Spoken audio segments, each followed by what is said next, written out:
What's happening, all my artists out there? This is Ian Kadanak, aka the Renegade Writer from ConsciousWritersTribe.com, here today to present to you week number 8 in my deep dive into Julia Cameron's book, The Artist's Way. So if you guys have been following along on this journey, hit the subscribe button, leave a comment down below, tell me how it's been going, or if this is your first time here, enjoy the video, maybe check out number 1 through 7 and the rest of the series because it will be uploaded by the time you see this. Plus some of the supplementary videos about reading deprivation and the morning pages. But week number 8, everybody, is titled Recovering a Sense of Strength. And I think it's funny that it's week 8 and we're dealing with strength because number 8 in the tarot is, in the major arcana of the tarot, is strength. So I think that it's super cool that there's that connection. And if we want to go look, if you want to look up the strength card right now, and if we look at the strength card right here, we see a female. She's anointed. She has a crown, it looks like, even though it's not like maybe a real crown. So it's an enlightened being. And she is, the infinity symbol is on top of her. So she has, and then, which is the 8, which is interesting, strength 8. But then if we look down at the lion, she's not, would think this lion's attacking her, but she's taming the wild lion. She's one with strength. She's one with the wilderness, which I think is pretty freaking dope.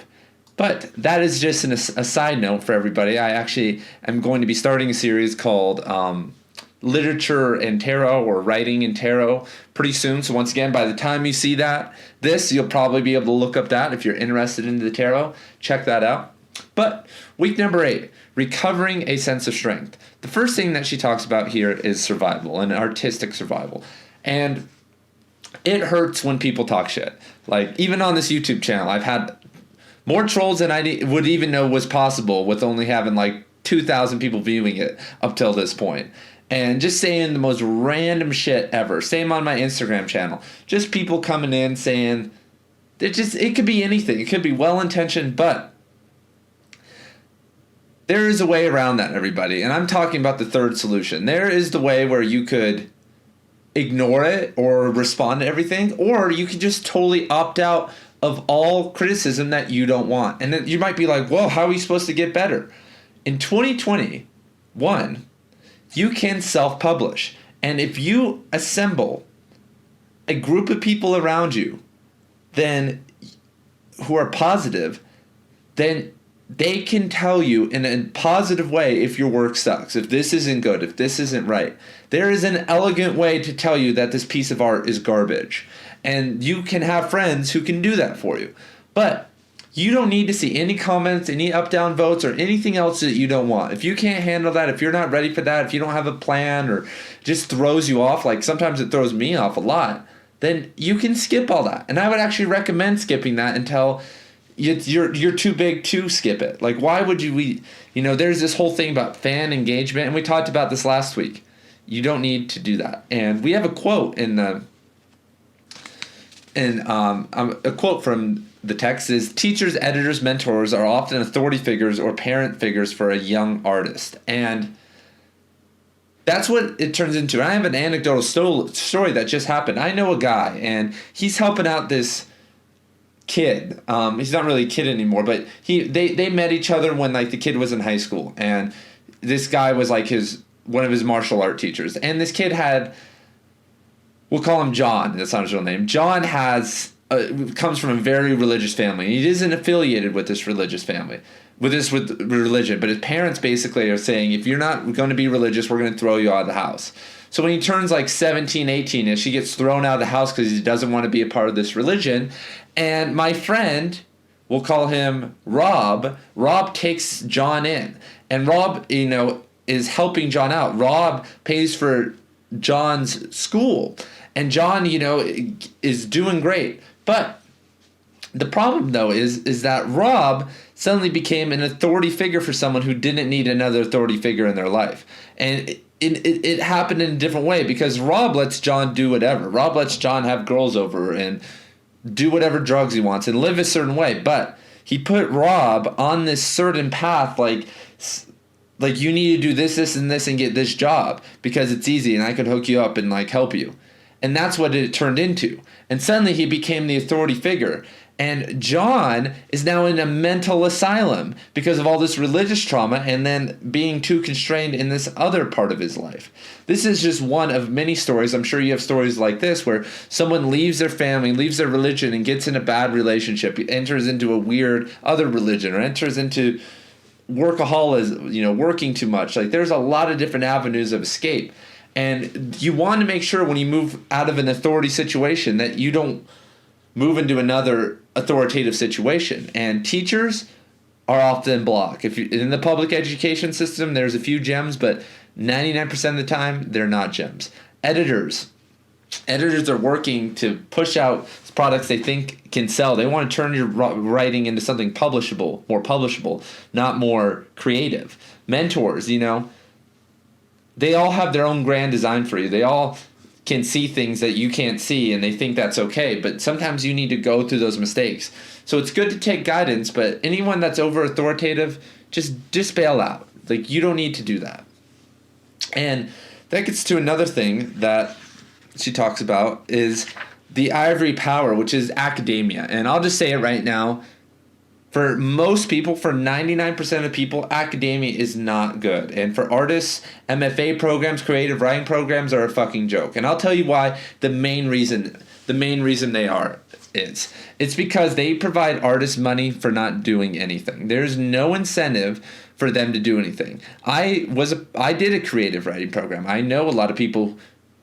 I was a part of that community for a long time, and no one is releasing books. No one is on YouTube like this. There is almost no content being done. My professors, who had been writing for decades, only had a couple books out, and they weren't even good. A lot of these people never release books. You spend 3 years in an MFA program to not even release something significant or good. As we've seen that model get broken because there's self-published authors out there who are writing, a couple books a year that are just as high of quality. If you write for 4 to 10 hours a day and treat it like a job, you could get out a couple books a year, no matter what type of book you're doing. But that would kill the system, because if people were releasing books, then they wouldn't need to be in a program. And that's the problem with academia, is that it's a lot of people who aren't doing anything, and they're writing not for the people, they're writing for small specific groups of people. Like, for instance, in the English department, they're writing for journals that only other people in the English world read.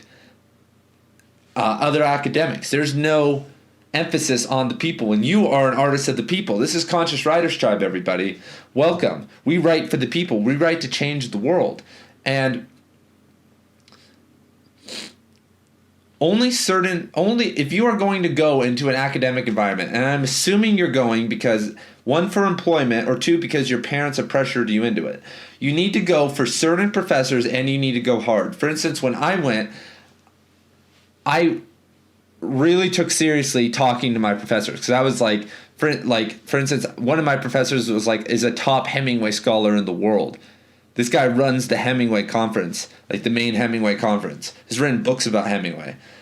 Is a whiz. So I sat there and I read every book by Hemingway. I read a couple critical books about Hemingway and talked to him and got his whole perspective. And visited places in Wyoming and the Keys, Florida Keys, about Hemingway. And I got the full on experience of Hemingway, right? And I think it was really immersive, and I learned a lot because I got into that. But a lot of my classmates, they never did that. They don't care. And so if you're going to go, find certain professors that have these interests and learn from them. Get the whole picture of a certain author or a certain time period that you're interested in. And you should research that before you even go. No matter what field you're in, if you're in art or economics or history. And if you're going just to get a job, I mean, I guess that's cool, but why not just be a creator and skip all the job stuff anyway and focus on creating and work side hustles instead of getting involved with these crazy jobs that make you work long hours. And academia is a way to constrain creativity. Really, it's like it's the next level of the public education system to create taxpayers. It is an employee clone factory. That's what academia is. And if you are showing up or teaching or involved with academia, make sure to have your shield up because people are going to bring you down. Oh, you self-publishing? Oh, you have a YouTube channel? Oh, because then all they talk about, oh, I got the Guggenheim Fellowship for not doing anything, for writing a book. And instead of writing books that matter, instead of writing and doing things that matter and impact a lot of people, they're looking for money from in random places, which I can't even imagine. But that's it. That's all I have to say. Just surround yourself. And one more thing about college. Every single you don't need to go. What I realize is that every single professor that that Hemingway professor has buddies that don't pay him thousands of dollars a semester to go hang out. He has buddies he gives all the same information to. Every single professor has friends, and you could become one of those friends. Email them and be like, hey, blah, blah, blah. And if they don't respond, then fuck them anyway. You don't need to pay them to be your friend. What is this? Like, it gets crazy because the people who won't be your friend are assholes anyway and really don't have the information, man. Like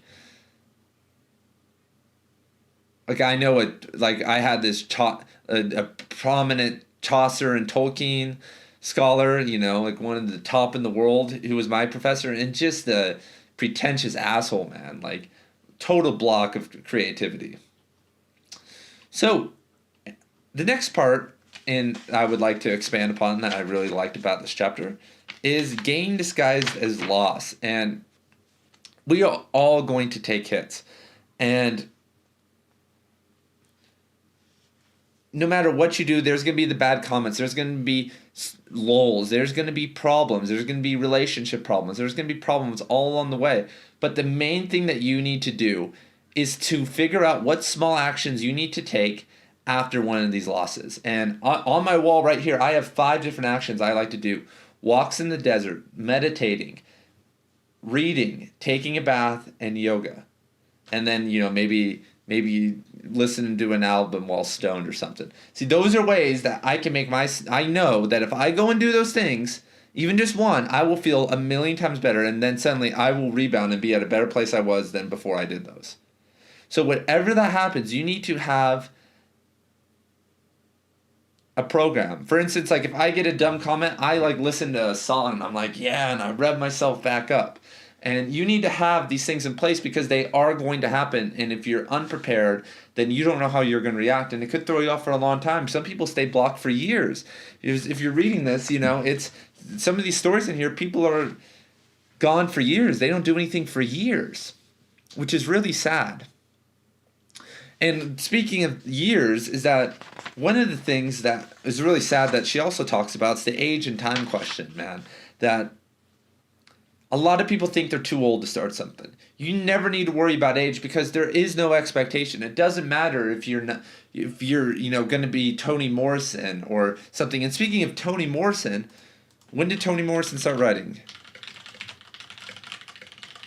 Here we go. When did Toni Morrison start writing? Let's see if we can. She wrote her first novel in 1970, and she was born in... Toni Morrison was born in 1930. Toni Morrison was 39, everybody. One of the best American authors, especially American female authors. I mean, she's at the freaking top. I really don't know who beats her in America, really. I mean, there's a couple people. But 39 years old. And are you trying to get to the Toni Morrison level? Do you even need to try to get there? So she hit pinnacle GOAT status, in 20 years. From probably 35 to 55, she became the best with little to no practice. And she had an English degree and all that, but so do you. You have experience. So even if you're doing art or no matter what you're starting playing the guitar, you can do it and you can become great. You can literally become Will you become the greatest of all time? Probably not. But even people who start at 10 years old aren't guaranteed that status. That's time, place, genetics, willpower. There's a lot that goes into that. And I just want to say that you can do it. That it doesn't matter what people say. Who gives a fuck? It's time to get started. Like, I'm going to learn the banjo this summer with my dad, and he's freaking 63. He's never played an instrument in his life. and I'm going to get him started. Is he going to be able to play, dueling banjos? No, but is he going to be able to play like Yankee Doodle? Yeah, and we're going to sit and giggle and do it. And that's the way, man. That's what we do. We process, we play, and we move on. Age isn't real. Time isn't real. Government isn't real. Money isn't real. Pain isn't real. None of these things exist in objective or subjective reality. They exist in in a consensual reality that somehow we think is the real reality. So don't worry about if you've missed years. So let's talk about if you've missed some years. You had a big loss and you've missed some years, and maybe you're a little bit older now. You were in a bad relationship and couldn't do something for a couple of years, or something went wrong. One of the main things I would say is don't worry about it, because guaranteed, I'm going to make you guarantee right now, if you do that, you're whatever you want, you're rusty at. If you do it for 30 hours 30 hours a month, 1 hour a day for 30 days, you will be back to peak form. You will be back where you were at when you stopped.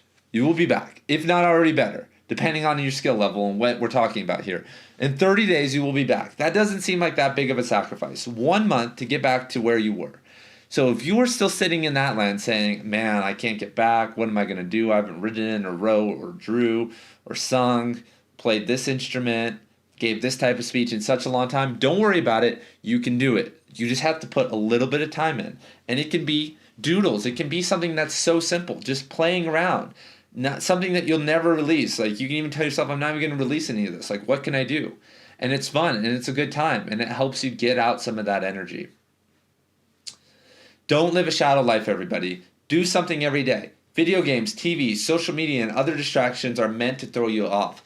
They're meant to get some of that willpower out of you, that willpower that you're supposed to put out for life, that when you kill the elk, when you finally get to mate and have sex with the girl of your dreams after 10 years of living in the tribe, or the guy of your dreams, like, that's the type of level and anticipation that we need to build with some of our artistic projects. Like, man, I have this idea, I have this seed, I have this thing.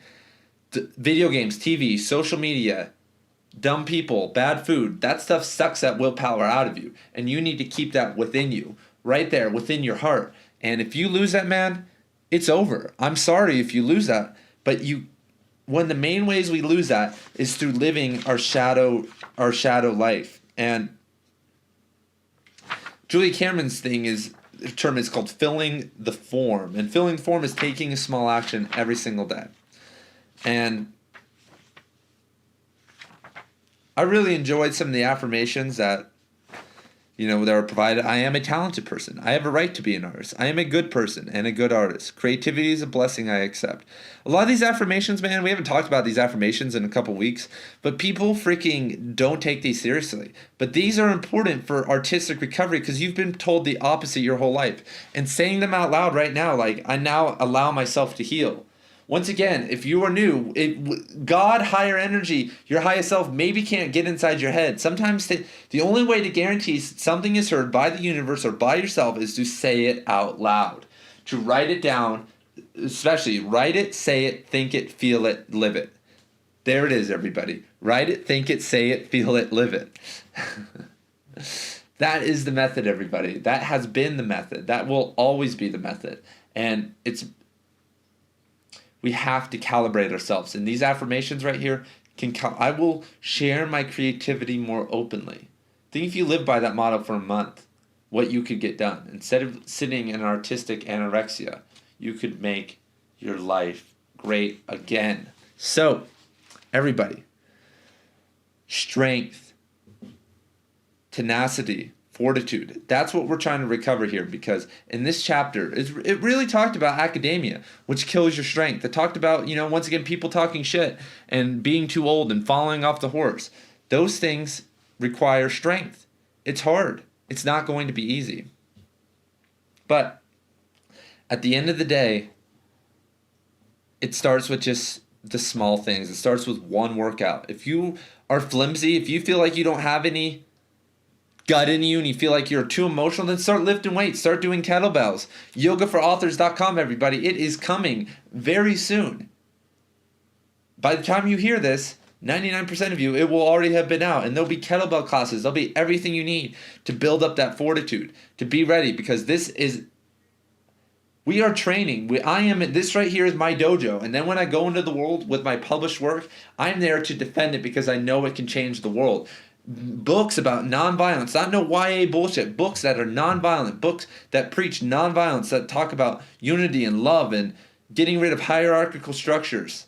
That is what we need, everybody. And there's going to be more blowback than you could imagine when you write that shit, because people can't handle that, because the whole system is based off of that. Everyone would have to live a creative life. Everyone would have to go through this process tenfold if we had a world without government, without this huge reliance on time, if we lived in love. But that is for another time, everybody. I will see you guys later. Make sure to check out week number 9 of this series and 1 through 7 of The Artist's Way. I love you guys. Thank you for being here. Peace.